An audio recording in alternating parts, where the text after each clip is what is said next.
Bienvenue sur le podcast de Pédagogie du Vivant, le podcast qui parle d'éducation en plein air. Je m'appelle Claire et chaque semaine, je reçois ici un ou une pédagogue qui nous partage son expérience en matière d'éducation hors des murs. Famille, professeurs des écoles, éducateurs, animatrices. Ces conversations ont pour but de transmettre et diffuser des pratiques diverses et variées qui tendent toutes vers un objectif, permettre aux enfants de passer un maximum de temps en extérieur et plus particulièrement au contact de la nature. Si vous souhaitez soutenir le podcast, n'hésitez pas à laisser un avis ou 5 étoiles sur votre plateforme d'écoute et surtout, à le partager autour de vous pour disséminer les graines de l'éducation en plein air. Et au passage, cela soutient mon travail et me fait chaud au cœur. Vous pouvez aussi me retrouver sur Instagram, Pédagogie du Vivant, tout attaché. Je vous souhaite une très belle écoute. Aujourd'hui, je vous propose un échange avec Aurélie, fondatrice de la Vitamine Verte, une structure de connexion et d'éducation à la nature située au cœur du Massif central. Cela fait 20 ans qu'Aurélie accompagne des enfants en nature et il y a 2 ans, elle a eu la curiosité, voire même le besoin, d'enrichir sa pratique de l'éducation à l'environnement par une approche plus sensible basée sur les besoins et envies des enfants, la pédagogie par la nature. Depuis, ses propositions ont évolué et son expérience aide à comprendre les différences et similarités entre ces deux approches, que ce soit dans le cadre d'ateliers et de stages ou dans le cadre scolaire, parce qu'Aurélie est aussi, depuis la rentrée 2023, éducatrice dans une école alternative. Que vous soyez parent ou professionnel, si l'éducation en plein air vous intéresse, je suis certaine que cet épisode vous plaira parce que l'expérience que nous partage Aurélie est passionnante. Je vous souhaite une très belle écoute. Salut Aurélie! Bonjour Claire! Je suis très contente de te recevoir aujourd'hui. Alors nous, on se connaît déjà un petit peu parce qu'on a eu l'occasion de faire ensemble notre premier module de formation à la pédagogie par la nature. Il faisait hyper humide, c'était au mois d'avril en Auvergne, mais malgré le temps, c'était bien chouette et on a fait un bon bout de balade toutes les deux à discuter. Donc je suis contente qu'on soit à nouveau ensemble aujourd'hui pour que tu puisses partager l'expérience que tu as, parce qu'elle est quand même hyper riche, hyper variée. Et voilà, je pense que ça va parler à beaucoup de personnes. Pour commencer, est-ce que tu peux nous dire où est-ce que tu te situes en France et en quelques mots pour le moment, ce que tu fais dans la vie? Oui, alors en tout cas, plaisir partagé de t'avoir rencontré en vrai après s'être rencontré virtuellement sur les réseaux sociaux. Donc moi j'habite au cœur d'un territoire naturel et préservé du Massif central, en Corrèze, mais à l'extrême est de la Corrèze, limite Cantal et Puy-de-Dôme. Et je suis éducatrice en école alternative, animatrice nature et pédagogue par la nature. Une belle casquette. Oui, très variée et très riche. Alors, tu le sais, si tu écoutes le podcast, j'aime bien commencer par une question qui est de savoir quel était ton rapport avec la nature quand tu étais enfant, quels sont les souvenirs, qu'est-ce qui ressort de ce lien avec la nature? Alors mon rapport avec la nature, il s'est créé dès toute petite en fait. On habitait dans le sud de la France, on avait une petite maison avec un petit bout de jardin. Et c'est vrai que naturellement, j'étais attirée par l'extérieur, passer du temps dehors, jouer. Et j'adorais jouer aux petites voitures dans la terre, créer des parcours, jouer dans la boue. Et naturellement, en fait, ce lien, cette connexion à la nature s'est créée. Naturellement, parce que mes parents n'étaient pas forcément, n'avaient pas un lien particulier avec la nature, donc c'était moi, j'allais dehors, je me sentais bien, j'étais épanouie et petit à petit, j'y passais de plus en plus de temps et puis après j'ai grandi, j'ai commencé à observer, certaines choses dans la nature et par exemple, je suis née au printemps et quand j'étais toute petite, j'avais pas encore de notion du temps, de savoir alors mon anniversaire, c'est telle date, donc là on est tel mois, donc ça va arriver. Et dans notre jardin, on avait un peuplier et quand les chatons de peuplier apparaissaient, je me disais: «Ah, ça y est, c'est mon anniversaire bientôt». Donc voilà, je me suis connectée petit à petit avec, cette nature et mes repères temporels se trouvaient au cœur de la nature. Et je pense aussi que mon grand-père y est pour quelque chose parce il était passionné de pêche et de jardin et quand je passais mes vacances avec lui et ben, il m'amenait à la pêche ou on faisait du jardin ensemble et je jouais toujours aux petites voitures, dans ses pieds de tomates. Il m'a jamais rien dit, donc ça devait être OK pour lui. Mais voilà, petit à petit, en fait, je me suis construite toute seule et je pense que mon grand-père y a quand même une part assez importante. Même si c'était en lien avec la pêche et le jardinage, on passait énormément de temps dehors et c'était des moments vraiment, riches et j'en ai gardé de très, très bons souvenirs et je pense qu'au fil du temps, ma connexion à la nature, cette relation que j'ai pu créer avec elle, vient de là. Et du coup, une fois que tu es arrivée à l'âge adulte, ça a été quoi ton parcours, de formation et ton parcours professionnel jusqu'à aujourd'hui? Alors avant d'arriver à l'âge adulte, en fait, au niveau des études, donc je suis arrivée au collège, fin de collège et puis, en fin de collège, on te demande de t'orienter, de savoir un petit peu ce que tu veux faire et au moment où moi j'étais en fin de collège, on nous avait remis une liste. C'était une feuille A4 recto verso avec toutes les options possibles qu'il existait à l'époque. Alors j'avais pris cette feuille et j'avais commencé à lire, à lire, à lire. Oh là là, c'était pas rien ne m'inspirait, rien ne m'interpellait et arrivé à la toute fin de la dernière page, il y avait une option agriculture environnement. Et là, ah oui, alors là, moi, je veux faire agriculture environnement.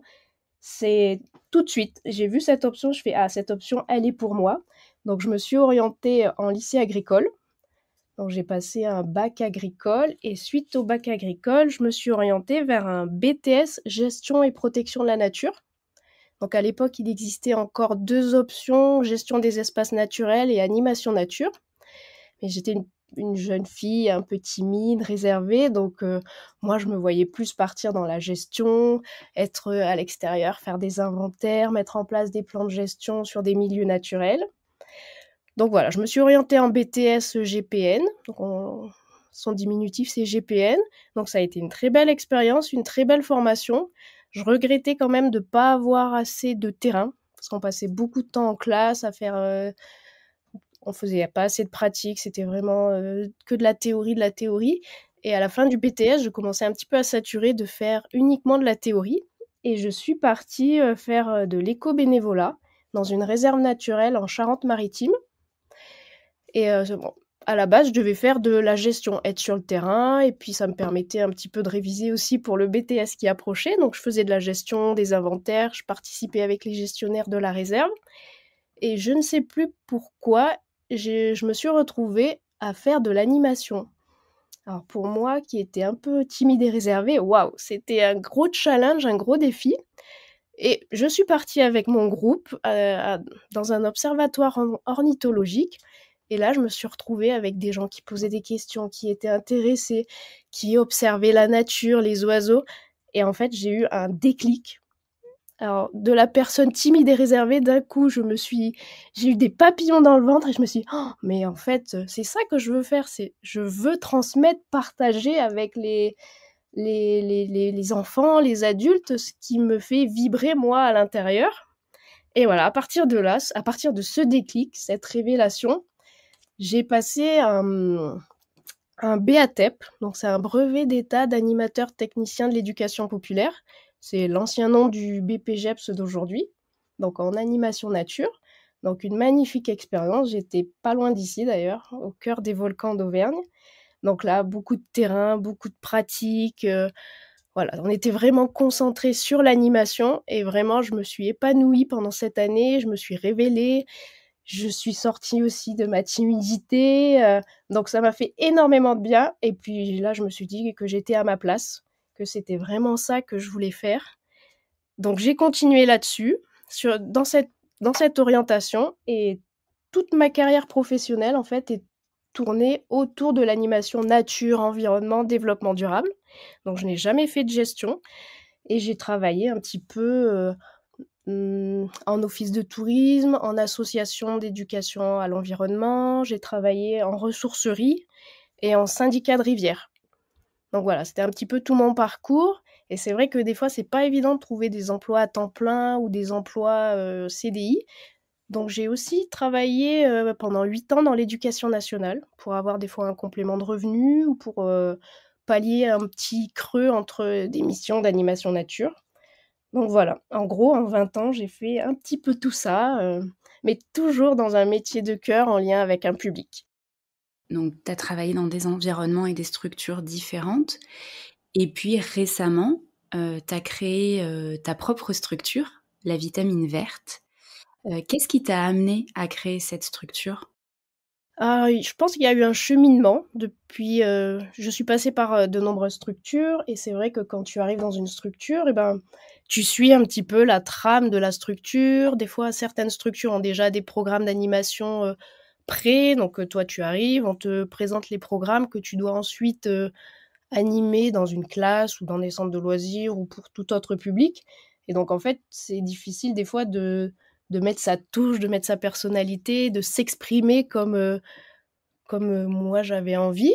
Donc c'est vrai que ça a été des magnifiques expériences parce que j'ai appris énormément de choses, j'ai rencontré énormément de belles personnes avec qui j'ai pu échanger, partager, qui m'ont permis d'ouvrir aussi mon champ dans l'animation, ma créativité. Donc de magnifiques expériences.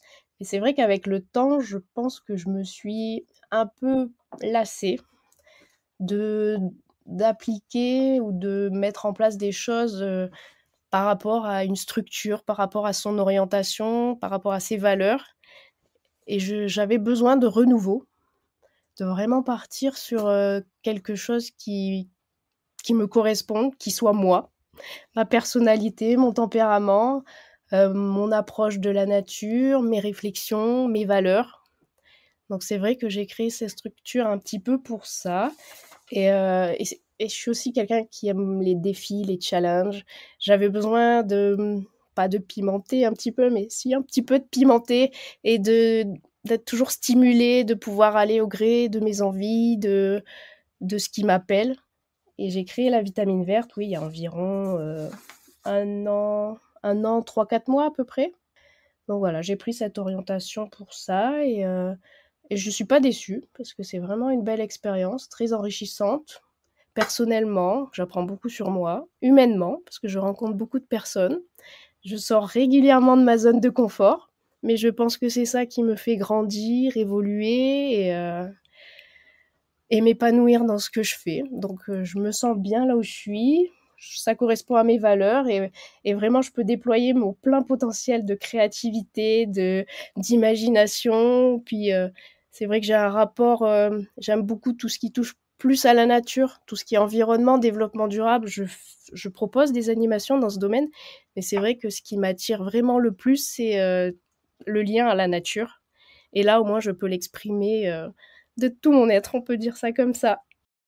Concrètement, qu'est-ce que tu proposes par le biais de la Vitamine Verte? Alors, quand j'ai commencé il y a 1 an, j'ai commencé par proposer des activités, pour le public, directement pour, les particuliers.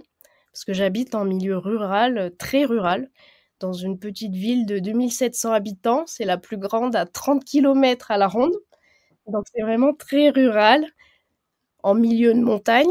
Donc je suis partie au début, on me connaissait pas, donc il fallait que je puisse commencer à proposer des activités et c'est vrai que j'ai commencé, voilà, par toucher le public des particuliers. Donc au début, j'ai proposé des clubs nature.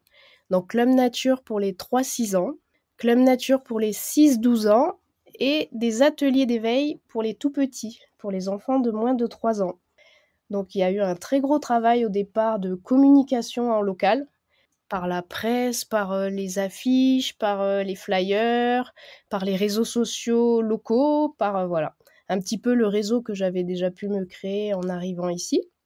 Donc un très gros travail, beaucoup d'énergie, pour, créer et lancer la structure et voilà, petit à petit, j'ai commencé à avoir du monde à mes ateliers.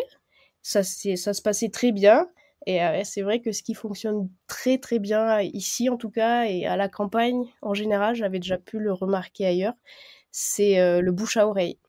C'est vrai qu'au début, les gens sont un petit peu je les comprends, hein, Ils savent pas trop, ils me connaissent pas, ils savent pas ce que je propose. Est-ce que c'est bien? Est-ce que c'est pas bien? Est-ce que ça va nous plaire? On connaît pas la personne. Voilà, donc il y a des personnes qui se sont lancées, qui sont venues à mes activités. Les retours ont été très bons et de fil en aiguille, les gens en ont discuté entre eux et puis il y a eu de plus en plus d'enfants qui sont venus participer à mes activités. Et voilà, ça c'était pour la première partie des activités que j'ai commencé à proposer. Et j'avais un petit peu besoin de renouveau aussi dans ce que je proposais, parce que je me rendais compte que proposer uniquement des activités dirigées, bah, ça commençait à plus coller à ce que j'avais pu observer dans ma pratique. Donc je me suis orientée, j'ai essayé d'aborder mes animations d'une autre façon, et c'est là que j'avais rencontré le réseau pédagogie par la nature. Donc on s'est rencontrés le jour de la première formation pour découvrir cette approche qui finalement, je commençais tout doucement à l'appliquer dans mes ateliers sans vraiment savoir que c'était de la pédagogie par la nature. Et suite à cette première formation, donc j'ai commencé à créer des ateliers pédagogie par la nature chez moi, parce qu'on a un terrain de 1 hectare, donc plus toute la nature environnante. Donc ça permet d'avoir un lieu d'accueil en nature où les enfants sont accueillis dans une yourte traditionnelle mongole, donc la yourte buissonnière. Et j'accueille les enfants pour des ateliers pédagogie par la nature depuis mai ou juin, juste après la formation du mois d'avril. Et je me rends compte en fait que je n'ai pas du tout le même public que le club nature. Donc il y a des enfants qui ont essayé les deux et il y a des enfants qui étaient plus attirés par les ateliers en club nature avec des activités dirigées et d'autres enfants qui étaient plus attirés par des activités libres où ils pouvaient découvrir la nature en fonction de leurs besoins. Donc en fait, ce sont deux activités complémentaires qui touchent un public différent et voilà, c'est quand même une approche très intéressante. Et sinon, je propose aussi des activités pour les familles. Donc j'aime bien que moi, mon public cible, en fait, mon public de cœur, c'est les enfants et les familles, parce que du coup, il y a les parents qui sont avec. Donc je propose aussi des activités pour les familles, un peu moins souvent, mais ça fonctionne aussi. Et je me suis rendu compte que j'ai fait beaucoup de choses qui n'étaient pas forcément rentables, parce que je suis quand même dans une entreprise, donc il faut quand même en vivre, payer les factures, manger. Et je me suis rendu compte au début qu'il y avait des activités pas forcément rentables en milieu rural, c'est pas évident de se faire connaître. Il y a beaucoup de personnes qui sont agriculteurs ou agricultrices et qui nous disent oui, mais les enfants ils passent déjà beaucoup de temps dans la nature, ils connaissent, ils savent, ils connaissent. Donc il fallait faire sa place. Et mais ces activités en fait qui étaient à la base pas forcément rentables, qui demandaient beaucoup d'énergie, qui demandaient aussi de dépenser un petit peu d'argent pour se faire connaître, et ben, je me suis rendu compte que j'ai bien fait de persévérer, de continuer, parce que ça m'a ouvert les portes de tellement d'autres de propositions, que ce soit auprès des structures, que ce soit auprès de professionnels. Donc voilà, j'ai commencé en local avec les particuliers et en fait, petit à petit, le champ de mes activités s'est ouvert et j'ai pu toucher les professionnels, les structures, travailler avec des partenaires. Donc voilà, je suis partie de petit atelier pour avoir maintenant un réseau qui commence à une petite toile d'araignée, une magnifique toile d'araignée avec de belles personnes de tous les côtés.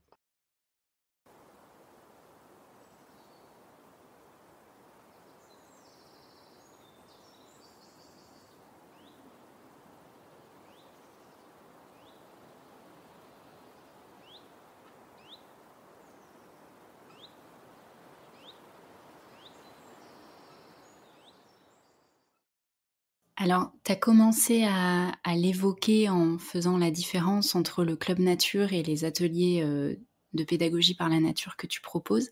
J'aimerais bien qu'on revienne là-dessus parce que c'est vrai que c'est pas toujours évident pour les familles ou pour les personnes qui ont envie de se lancer dans un projet professionnel en lien avec la nature et le public. Il y a quelques années, on connaissait l'éducation à l'environnement.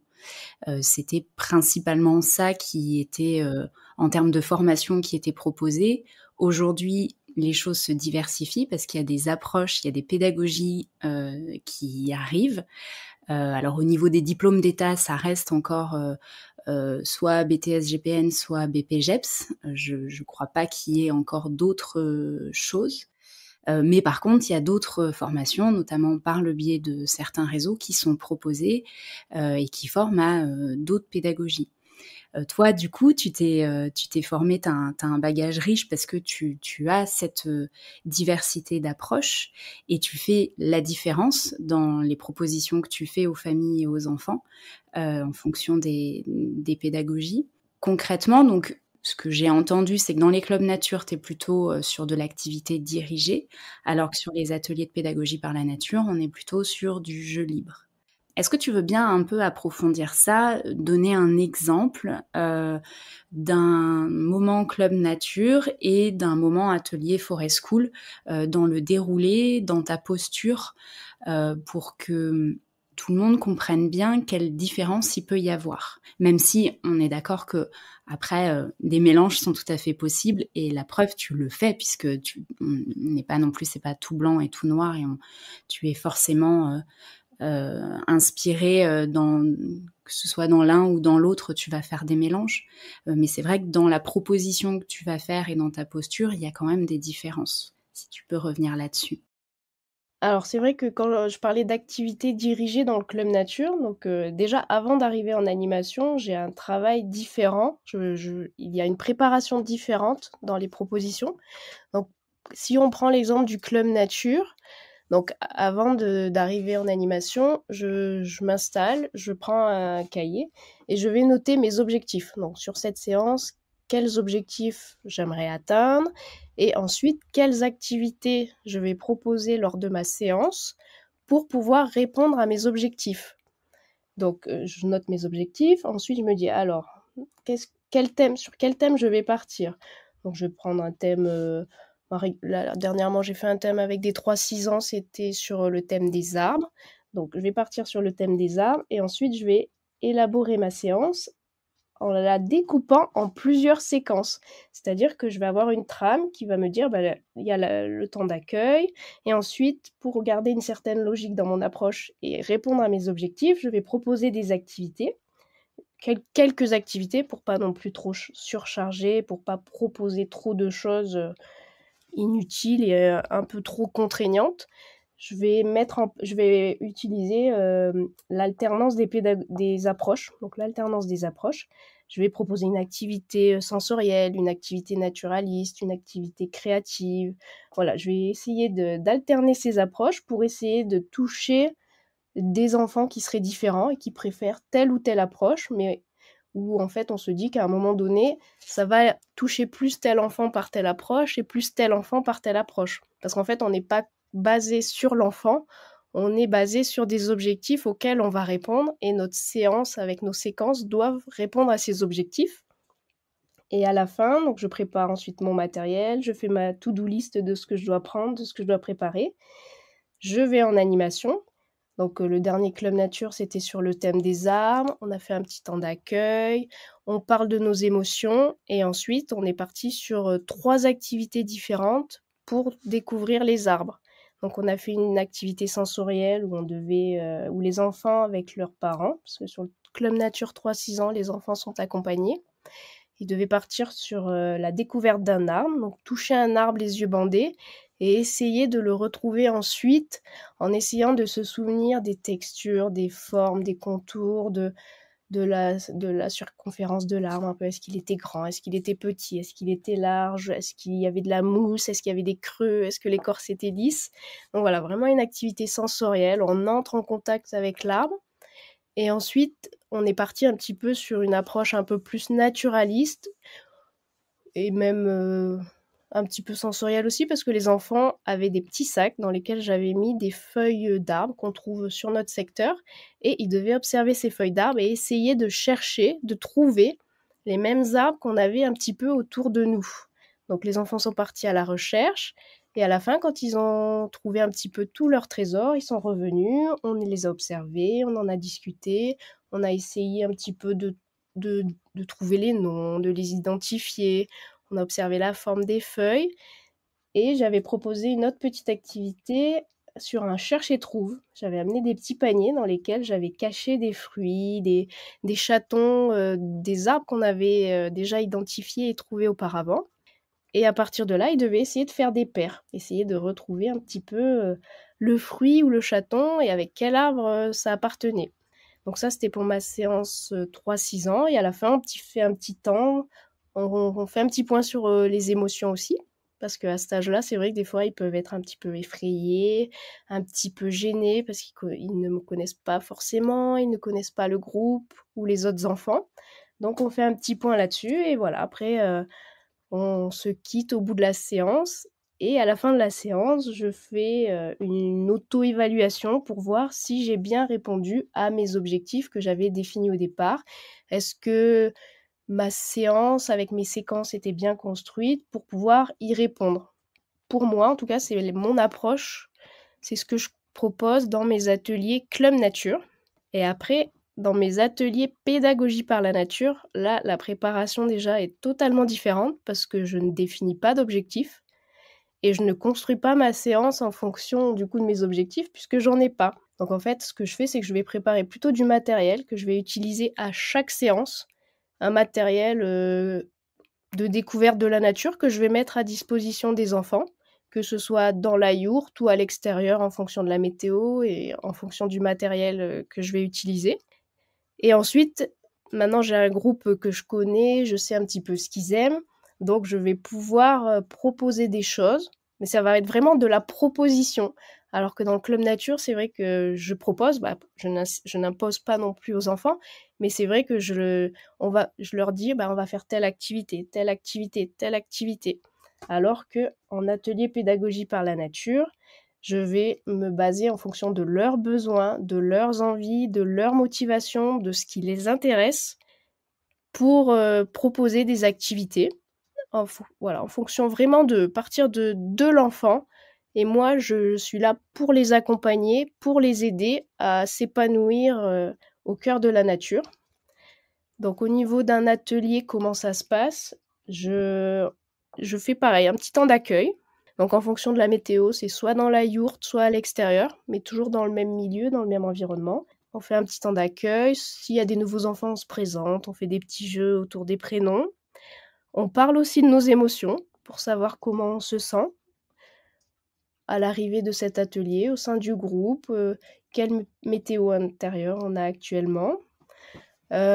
Ensuite, les enfants, parce que là, le groupe que j'ai, les enfants, ils adorent les histoires. Donc, après avoir parlé de nos émotions, je lis une petite histoire. Donc, c'était chouette parce qu'en formation pédagogie par la nature, j'ai découvert plein de beaux livres que j'ai pu me procurer. Et en fait, je me rends compte que ces livres-là m'avaient touchée en formation, mais qui touchent également les enfants. Donc, c'est vraiment des petits livres pépites que j'ai. Et puis, il y a des enfants qui aiment que je leur relise certaines histoires. Donc voilà, on a un petit temps accueil, émotion, histoire, rituel aussi, selon les moments, selon les envies. Et ensuite, en fait, les enfants sont libres de choisir un petit peu l'activité sur laquelle ils ont envie d'aller. Donc c'est vrai qu'après, les activités sont quand même orientées en fonction de la nature, des saisons, de ce qu'on peut trouver dans l'environnement proche du site. Et voilà, les enfants là partent plus sur du jeu libre, sur là, un jour, ils avaient envie de faire une certaine activité, donc je les ai accompagnés. Je suis vraiment là pour les accompagner, pour les observer, pour essayer de les mettre en connexion avec la nature, en contact avec la nature, mais sans leur proposer une activité vraiment définie. Donc ça m'arrive d'avoir une activité clé en main dans mon panier, parce que des fois, je sais que tel enfant adore le thème des petites bêtes et j'arrive avec du matériel et je propose une activité sur le thème des petites bêtes parce que je sais que les enfants adorent ce thème-là. Ça colle tout de suite. Et des fois, je mets d'autres propositions, je mets des éléments inducteurs, donc des éléments qui peuvent amener l'enfant à partir sur une certaine découverte. Et finalement, cet élément-là ne va pas toucher l'enfant et il ne va pas partir dans cette découverte-là. Donc ça m'est arrivé de vouloir proposer une activité ou de mettre des éléments à disposition qui n'ont absolument pas fait effet auprès des enfants. Et c'est ok, c'est pas grave, de toute façon c'est pas moi qui vais décider à leur place, ça va être vraiment eux. et puis on va partir en fonction vraiment de leurs envies. Une fois, c'était sur le thème des champignons. Ils se sont pris de passion pour les champignons et cette fois-là, on a observé les champignons. On a observé leur forme, on est allé, observer dessous et puis à un moment donné, il y en avait un cassé, donc on l'a ramassé. On l'a amené dans la yourte parce que dans mon groupe d'enfants, ils adorent utiliser la loupe binoculaire. Donc on a mis le champignon sous la loupe binoculaire et ils ont passé, un bon moment, même des tout petits parce que l'atelier en pédagogie par la nature, j'ai des enfants de 3 ans et ils ont passé un temps incroyable à observer ce champignon, à observer les lamelles qui étaient dessous, le chapeau et après ils le bougeaient un petit peu, ils le tournaient, puis ils apprenaient à manipuler le matériel, à voir, à se rendre compte à quel moment, on avait une vision claire pour pouvoir observer tous les détails. Et là, moi, ce que je trouve, merveilleux à chaque fois, ça me met des papillons dans le ventre, comme on dit, et ben, c'est de les voir s'émerveiller devant l'infiniment petit, devant des choses qu'ils ont l'habitude de voir dans leur quotidien. Un champignon, ils passent souvent à côté et puis, voilà, ils font pas plus attention que ça et là, voilà, la loupe binoculaire, c'est vraiment un outil que j'aime utiliser, que les enfants de mon groupe apprécient et de voir, leurs yeux, pétiller et puis s'émerveiller, les entendre: «Ah waouh, c'est trop beau! Waouh!» Rien que ça, tu as les poils qui se dressent sur les bras. Rien que d'en parler, là, ils se dressent d'ailleurs, quand je repense à certains moments avec les enfants. Donc c'est vraiment, voilà, une approche différente et je pense que j'avais besoin de ça aussi, à un moment donné. Je me suis rendu compte aussi que, ben, mon approche avait des limites et qu'à chaque fois on s'auto-évaluait pour dire: «Oh là là, on n'a pas réussi à atteindre nos objectifs, mais pourquoi?» Ben, en fait, c'est parce que c'est pas n on peut proposer la meilleure animation du monde, mais si en fait les enfants ne sont pas réceptifs, n'accrochent pas, ne les intéressent pas parce qu'à ce moment-là, à cet instant T, c'est pas ça qui leur parle et c'est pas ça qu'ils ont besoin et c'est pas ça qu'ils ont envie, et ben, en fait, ça marche pas. Et donc en découvrant cette pédagogie, ben, ça m'a ouvert un peu l'esprit, ça m'a permis de découvrir un autre monde, une autre approche, de pouvoir, continuer à transmettre et partager ma passion, mais d'une autre façon et de pouvoir retrouver aussi, pas un certain goût de mon travail, mais, une nouvelle dynamique, de pouvoir repartir sur une nouvelle dynamique avec des nouvelles propositions et puis, observer les enfants.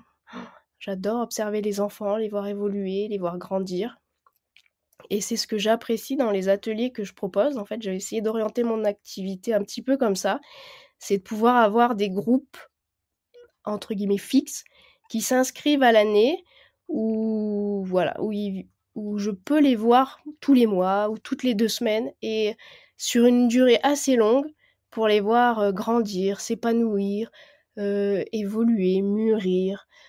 Voilà, vraiment les voir, voir leur développement, les voir, créer un lien avec la nature, ouais, c'est vraiment quelque chose que j'ai à cœur et c'est quelque chose qui me touche énormément et que j'adore proposer dans mes ateliers et je préfère ça qu'une activité one shot où on arrive, on propose, une intervention sur un thème et c'est tout et en fait, à la fin, bah, voilà, tu as répondu à des objectifs mais c'est pas ça qui me fait vibrer et je trouve qu'on perd le contact avec, le développement des enfants et moi j'aime bien semer des petites graines et voir, comment ça se passe, comment ça évolue.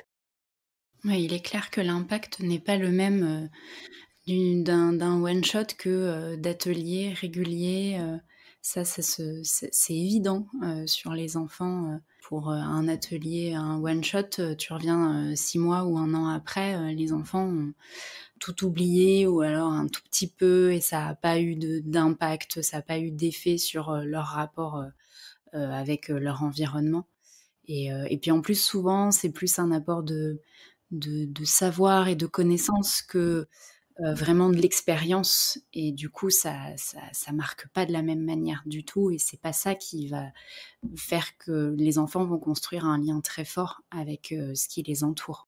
Tout à fait.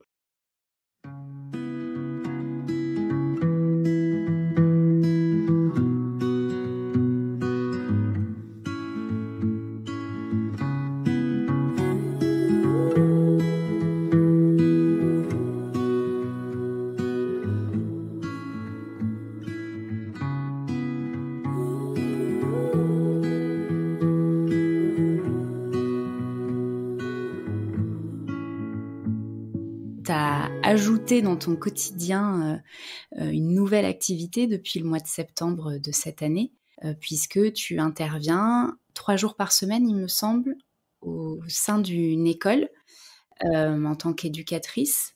Est-ce que tu veux bien expliquer quel genre d'école c'est? Comment est-ce qu'elle fonctionne pour commencer? Alors, c'est une école qui se trouve dans le Puy-de-Dôme.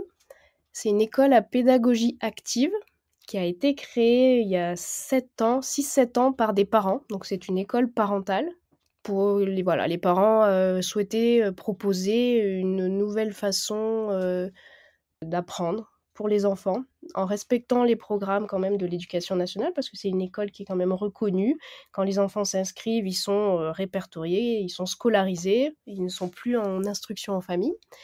Donc voilà, leur objectif, c'était de créer une école avec des pédagogies actives, donc des pédagogies différentes qui permettent aux enfants d'apprendre de façon différente et d'apprendre en fonction des besoins de chaque enfant.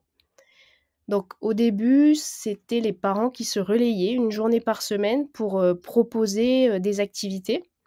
Donc avec le temps, ils se sont rendus compte que cette approche avait des limites parce que même si on se mettait d'accord sur un certain cadre, sur certaines règles, sur une façon d'aborder les choses, ben, on est tous différents, on a notre personnalité, nos ressentis et on n'intervient pas forcément de la même façon.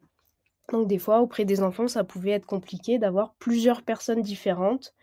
Même si on suit une même ligne directrice, il pouvait y avoir des fois des incompréhensions de la part des enfants. Donc au début, ce qu'ils ont fait, c'est qu'ils ont conservé uniquement la classe de maternelle, les 3-6 ans, qui est en pédagogie Montessori, avec une éducatrice qui est arrivée l'année dernière, donc qui propose, elle, tout ce qui est activité autour de la pédagogie Montessori. Et cette année, en fait, l'année dernière, du coup, ils ont eu énormément de demandes pour un groupe élémentaire. Donc, ils avaient suffisamment de demandes pour pouvoir ouvrir une classe. Parce que c'est vrai que c'est une école qui fonctionne uniquement avec le financement des parents, des activités, des dons, qui n'a pas de subvention extérieure. Donc, il fallait quand même que le projet soit viable pour pouvoir faire intervenir une éducatrice au sein de l'école. Donc, quand le groupe a bien été constitué, qu'il y avait suffisamment d'enfants, ils sont partis à la recherche d'une éducatrice, donc vraiment quelqu'un d'extérieur, pas un parent, voilà, pour pas retomber un petit peu dans ce qui s'était passé avant l'arrivée des éducatrices. Et là, après, voilà, c'est la beauté de la vie, les chemins qu'on peut rencontrer ou qu'on peut croiser. Donc, j'ai été contactée justement pour la classe élémentaire par une maman que je connaissais. Ces filles participaient à mes ateliers, que ce soit Club Nature ou atelier pédagogie par la nature. Et cette maman a parlé de moi, de ce que je proposais aux membres du bureau, donc les parents présents au bureau. On s'est rencontrés, on a échangé, on a parlé, voilà, apprendre à se connaître tout simplement, voir si les ressentis sont bons, si la relation se passe bien, est-ce qu'on était un petit peu sur la même ligne, les mêmes valeurs. Ensuite, suite à la rencontre qui s'était très bien passée avec des très bons ressentis, j'ai rencontré ensuite les parents qui étaient intéressés par l'ouverture de la classe pour justement voir un petit peu leurs attentes, qui me découvrent, voir si ça passait aussi avec les parents finalement, si mes valeurs, si ce que je pouvais proposer au sein de l'école leur correspondait, pouvait correspondre aux enfants. Et dans un troisième temps, j'ai ensuite rencontré les enfants qui étaient pressentis pour entrer à la classe élémentaire.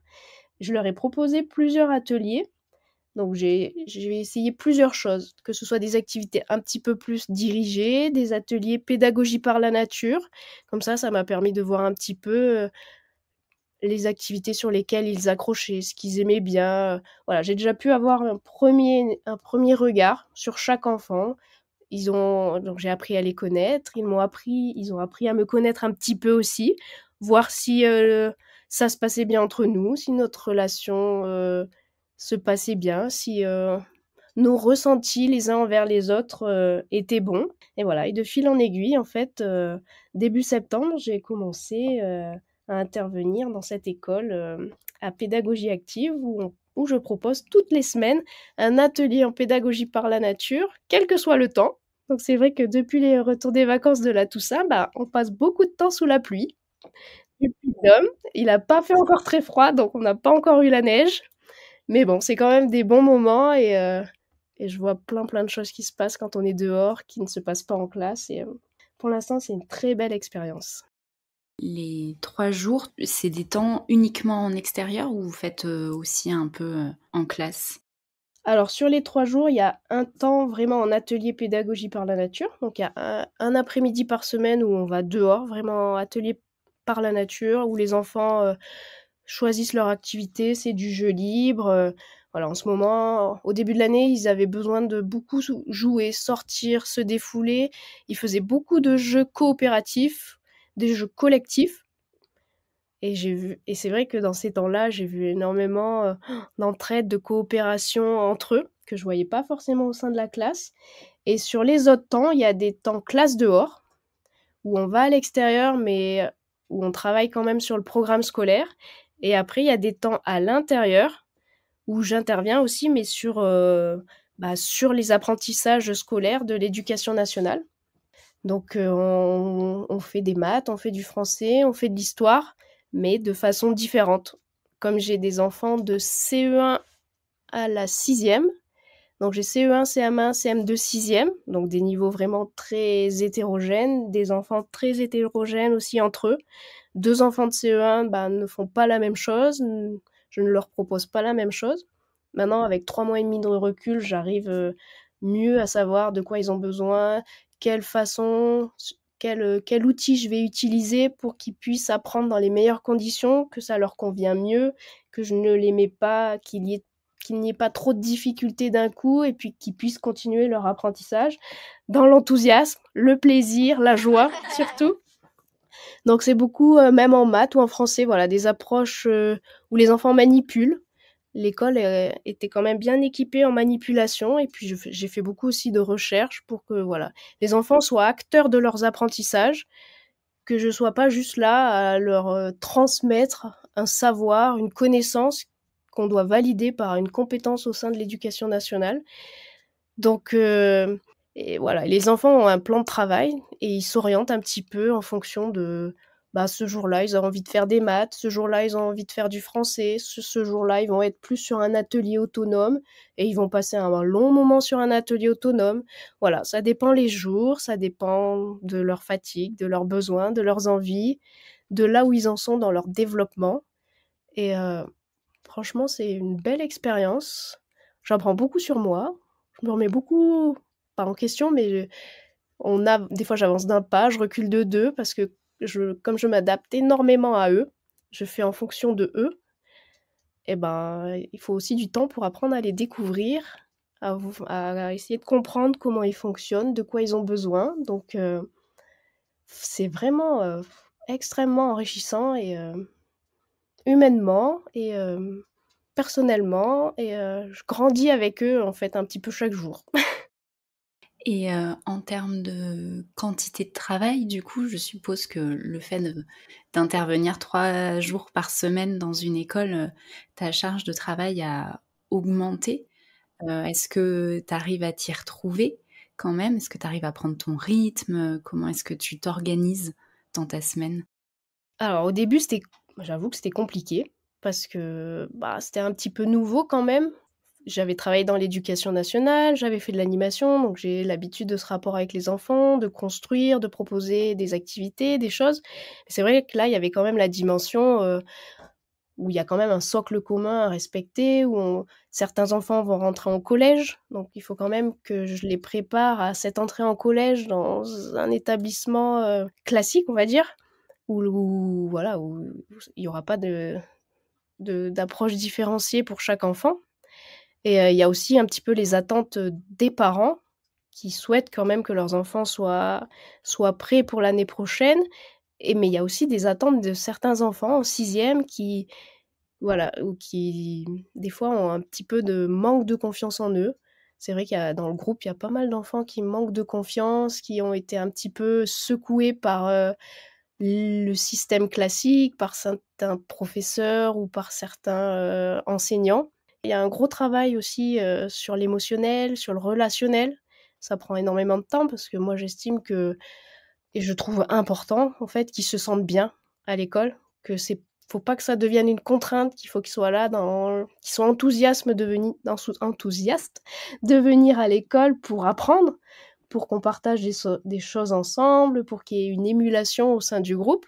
Donc c'est important qu'ils se sentent bien, mais voilà, c'est vrai que ça demande énormément de travail à la base. Au début, j'étais des fois même un peu perdue, je savais pas trop comment aborder les choses, comment commencer.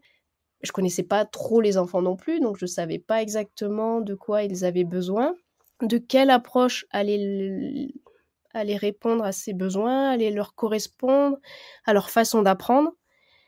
Donc oui, j'ai mis du temps quand même même si j'essaye d'être organisée en général, j'ai quand même mis du temps à trouver, mon organisation, à ne pas passer trop de temps non plus, dans la préparation, à me perdre dans des recherches ou dans des informations. Donc c'est vrai que je fonctionne beaucoup avec des to-do list.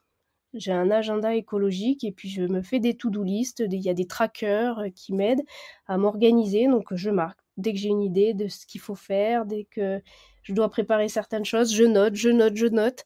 Voilà, et au fur et à mesure, ça permet quand je pose sur le papier, d'éclaircir mes idées et de réussir à prioriser certaines tâches par rapport à certaines autres. Et une fois que la tâche est faite, eh ben, je coche, je valide. Et c'est vrai que ça décharge mon mental, parce que des fois, c'est vrai que la charge mentale est assez importante entre les ateliers, l'école, les préparations, le matériel, les rendez-vous extérieurs. Voilà, c'est vrai que ça fait beaucoup, hein.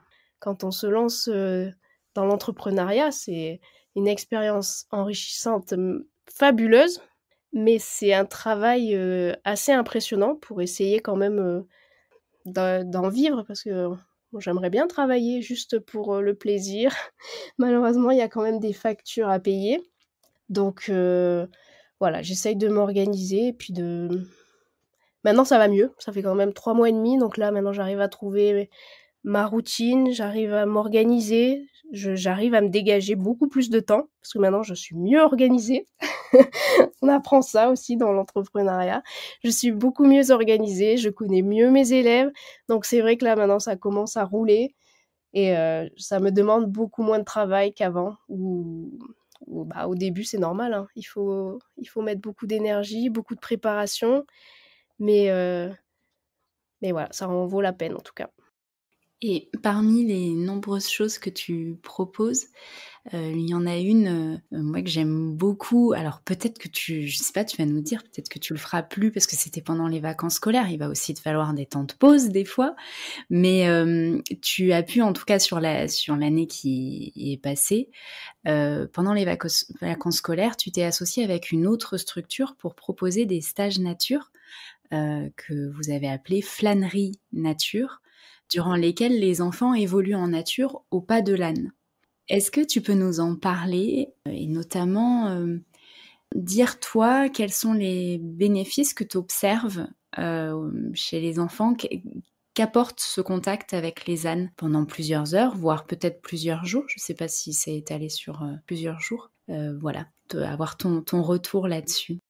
Alors je me suis associée avec, Julie, une animatrice nature aussi, mais qui a une approche différente de la découverte, elle associe les ânes et la découverte de la nature et on s'est rencontrés, par hasard, lors d'une activité. Après bon, je dis par hasard, mais, la vie met sur notre chemin, de belles personnes et là elle est la vie nous a mises, sur nos chemins respectifs et c'est vrai qu'on a tout de suite accroché, on a tout de suite, eu un petit peu la même vision, les mêmes valeurs et on s'est dit: «Bah, pourquoi on n'essaierait pas de créer des activités ensemble pour, mutualiser, pour échanger, pour partager, pour, avoir chacune notre vision, notre façon de faire et puis collaborer pour, monter des projets pour les enfants». Donc on est parti sur, des stages nature, donc c'est des stages qui duraient plusieurs jours. On en a proposé un au printemps dernier de 2 jours. Voilà, c'était pour tester, pour voir est-ce que ça pouvait répondre à une attente, un besoin, voilà, proposer une nouvelle expérience sur le secteur. Donc le stage a rencontré, un franc succès. On a eu pas mal de monde. Donc on l'a reproposé l'été, mais en version plus longue, à la semaine. Donc là aussi, le stage a bien fonctionné. On a eu beaucoup d'enfants et on a eu des enfants qui sont revenus du premier stage. Et c'est une expérience différente. C'est vrai que moi, j'ai pas spécialement l'habitude de travailler avec les ânes ou les animaux en général. C'est vrai que j'utilise la nature environnante. Et là, travailler avec cette approche de l'animal, c'était une belle expérience parce que les enfants se connectent à la nature, créent un lien à la nature, mais de façon différente parce qu'il y a l'animal qui est là. Il faut en prendre soin, il faut s'en occuper, il faut quand même respecter certaines règles pour ne pas lui faire du mal, pour qu'il soit bien, qu'il ait à manger, qu'il ait à boire. Donc quelque part, j'ai trouvé que ça les responsabilisait parce qu'il y avait l'animal. En plus, c'est quand même un animal assez gros, assez impressionnant. Donc c'est pas une toute petite fourmi ou un petit ver de terre où on se rend pas forcément compte des fois de la maladresse, où on peut le blesser, on peut lui faire mal. Donc là, voilà, j'ai trouvé que ça pouvait les responsabiliser. Et il y a certains enfants chez qui, comment dire, il s'est passé quelque chose en eux avec cet animal-là. Je me souviens d'une petite fille qui, voilà, qui était au contact de l'âne, qui le brossait, le caressait, et à un moment donné, elle est rentrée en connexion avec l'animal, donc elle a fermé les yeux. On l'a observée, avec Julie. Elle a fermé les yeux et en fait, avec son nez, tout doucement, elle commençait à le frotter sur le pelage, de l'animal. Elle commençait à le sentir, elle commençait, je sais pas, il s'est passé quelque chose pour cet enfant à cet instant T où il ne s pour elle, il y avait plus rien autour. Elle était juste là avec l'âne et ressentir, je sais pas, son odeur, sa présence, ah, c'était un moment, émouvant, je trouvais, vraiment émouvant, alors pour ma collègue qui travaille avec les ânes en plus, elle était, voilà, elle sait pourquoi elle fait ça, mais moi qui n'avais pas l'habitude, j'ai trouvé, qu'il y avait vraiment une relation différente, avec la nature quand l'animal est présent et il se passe des choses chez les enfants dans ces moments-là. On sait pas quoi parce elle était petite, elle avait 3 ans, donc mettre des mots, s'exprimer sur ce qui s'est passé à ce moment-là, ça a été son moment à elle avec l'animal et elle a dû partager quelque chose de très fort parce que ça a duré vraiment un long moment. Donc ouais, une belle expérience, donc à voir si on va reproposer les stages l'année prochaine, ça serait intéressant parce que c'était une belle expérience, peut-être sous une autre forme pour aussi approfondir, cette relation avec l'âne, comment se déplacer avec un âne, et puis voilà, découvrir la nature, au fil des balades, ça fait un peu slow life. On se laisse porter par l'animal, par son pas, on vit à son contact et des fois, c'est juste on est présent à la au sein de la nature, au cœur de la nature et on se laisse porter par son pas, par son rythme lent, mais qui nous permet de prendre le temps et d'observer, de sentir, voilà, de se sentir présent juste là, maintenant, tout de suite, de penser à rien d'autre et de se laisser porter et guider par l'animal. Plus généralement, en 20 ans d'expérience, est-ce que tu as observé des changements chez les enfants vis-à-vis de leur intérêt pour leur environnement extérieur? Alors moi, je trouve qu'ils sont de plus en plus attirés, ouverts. Ils ont de plus en plus, ce besoin d'être en extérieur. Après, je dirais que ça dépend aussi des enfants. Parce qu'on est aussi maintenant en 20 ans sur une génération qui qui s'est beaucoup rapprochée comment dire? Des écrans. Voilà, une génération qui s'est beaucoup rapprochée des écrans entre les jeux vidéo, les téléphones, les réseaux sociaux. C'est vrai que c'est des choses qui, à 20 ans, ça n'existait pas. Moi, j'ai eu mon premier téléphone à 18 ans, c'était un gros dinosaure, où il y avait uniquement les touches et on tapait plein de fois sur la même touche pour pouvoir écrire un SMS. Donc voilà, il y a déjà, un pas de géant entre mon époque et celle d'aujourd'hui et c'est vrai que je trouve que les parents ont une place importante aussi là-dedans. dans ce rapport à la nature, entre les parents, voilà, qui sont pas forcément, je pense, sensibilisés ou qui ont pas forcément de connexion à la nature, que ça fait pas partie de leur vie. C'est vrai qu'il y a beaucoup d'enfants qui sont beaucoup dans les jeux vidéo, dans les réseaux sociaux, sur les téléphones, qui se déconnectent même de la relation avec les autres. Et moi, j'ai déjà vu en animation un enfant, qui pas qui se mettait en danger, mais, qui faisait des choses qui pouvaient être dangereuses et qui me répond, «Non mais c'est pas grave, de toute façon, j'ai 3 vies». Ben non.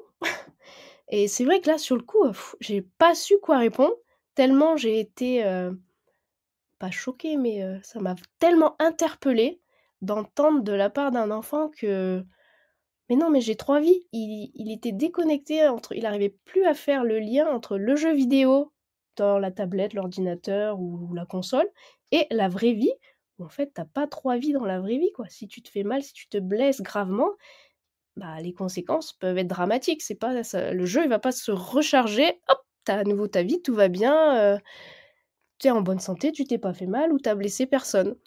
Donc je trouve qu'il y a les 2. Il y a cette approche des écrans qui est très difficile à gérer avec le zapping, les le quand les enfants scrollent sur, les écrans, que ça défile, où i l'attention est très dispersée, ils regardent juste ce qui se passe et ils se concentrent pas sur quelque chose et au contraire, les familles qui sont déjà dans une certaine, démarche où les familles comprennent, j'ai l'impression, l'importance de la nature sur le développement global des enfants, sur, sur leur bien-être, sur, leur santé, sur leur développement moteur, cognitif, voilà, sur vraiment leur développement global et c'est vrai que j'ai beaucoup de familles plutôt dans cette approche-là. Les familles où les enfants sont plus connectés, j'en vois moins, en tout cas par ici, dans le milieu dans lequel j'évolue. Donc il y a une évolution. Il y a des enfants qui sortent de plus en plus, j'en vois de plus en plus souvent, quand même des publics assez variés. Mais il y a aussi maintenant pas ce je sais pas si c'est un oui, c'est un problème quand même, de connexion aux écrans qui captent toute la vie et des enfants et voilà, moi je trouve qu'il y a les 2. Il y a vraiment les 2 rapports et après ce que je ressens aussi, c'est que là, on arrive dans une période financièrement compliquée. Depuis le Covid, je trouve que certaines choses ont changé. Alors, il y a des choses, j'arriverai pas spécialement à l'expliquer, mais voilà, il y a des choses qui ont changé depuis le Covid. Il y a eu un besoin de retour à la nature, à l'extérieur, aux choses authentiques, à ralentir le rythme de vie. Mais je trouve que ça a eu aussi un impact financier. Et également ce qui se passe actuellement, entre, l'augmentation du coût de la vie, les difficultés au niveau du travail, voilà, je trouve que financièrement ça impacte aussi. Parce que c'est vrai que des fois je propose des activités ou que ce soit pour les stages ou des activités en général où j'ai des retours: «Bah non là, oh là là on aimerait trop mais financièrement on peut pas, on n'a pas les moyens, c'est difficile. Bah là on va l'inscrire à la séance et puis, on verra pour les prochaines fois». Vr Ouais, il y a vraiment en ce moment une relation à l'argent.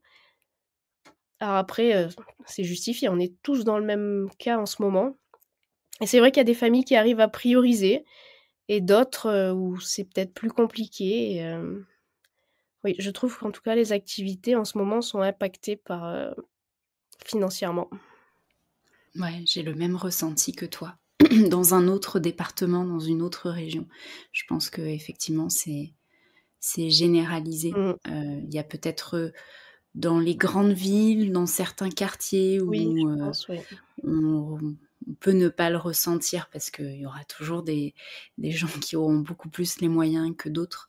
Mais c'est vrai que dans des milieux, ruraux, excentrés des grandes villes, ces problèmes financiers impactent, toutes les activités en général et il est clair que payer pour aller passer du bon temps dans la nature, ça demande, comme tu dis, de placer ça en priorité, en fait, pour que ce soit, sorti du budget familial et c'est là qu'il y a un vrai travail, finalement, de communication. Tu en as parlé, au moment de du lancement de structure et d'expliquer en quoi c'est ce qu'on propose et puis en quoi c'est hyper important pour les enfants.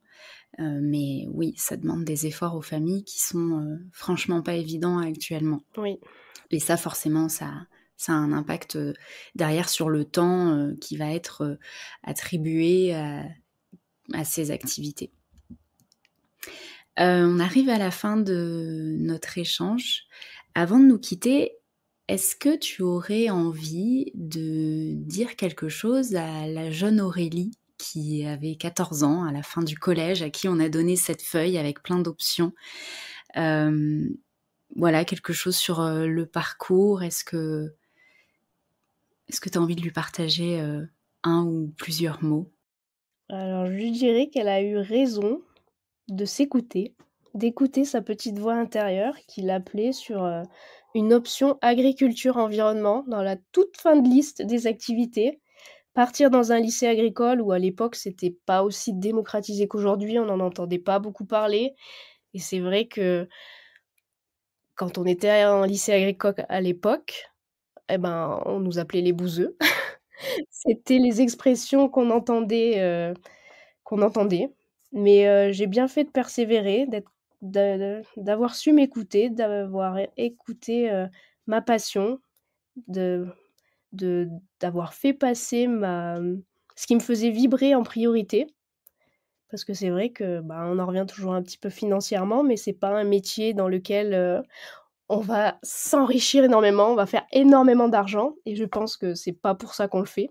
C'est parce qu'on est porté par quelque chose de plus profond, par des valeurs, moi je dis souvent que j'ai trouvé ma mission de vie. C'est ma mission de vie de partager, de transmettre ce qui me fait vibrer, ce qui m'anime et ce qui me permet de m'épanouir et de me nourrir au quotidien. Parce que je pense que sans la nature, je serais bien perdue.